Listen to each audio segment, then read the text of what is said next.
Wafilipi sura ya 1 mstari wa 6, Biblia inasema ya kwamba nami niliaminilo ndilo hili, ya kwamba yeye aliyeanza kazi njema mioyoni mwenu ataimaliza hata siku ya Kristo Yesu.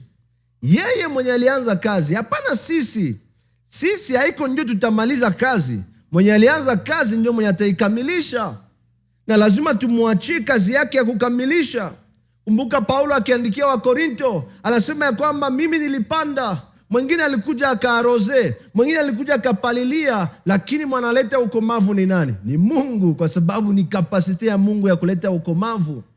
Haiko pastor ndiye kuna kapasiti ya kukomalisha mtu kiroho, ni Mungu peke yake ndiye kuna ile kapasiti. Na lazima tuachie Mungu nafasi yake ya kufanya vitu zake, sisi tufanye kazi yetu yenye alituitia. Lazima tuache aliyeanza kazi aikamilishe. Kazi ni ya Mungu, na yeye ndo alianza katika roho na ataikamilisha pia vile vile katika roho. Tusiwahi waza ya kwamba tunaweza kamilisha kazi ya Mungu kwa namna ya mwili.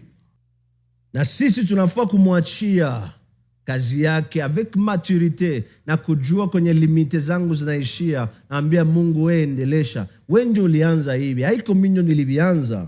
Wewe ndio ulianza hii kazi, wewe ndio utaikamilisha. Wagalatia il se peut que walikuwa banishaanza fanya vitu munguvu zao, wanaanza fanya huduma munguvu zao, hawapendi dependre tena na roho wa Bwana, wanaanza fanya vitu mwakili zao, wanaanza maliza kwa mwili mambo ambayo ilianza kiroho.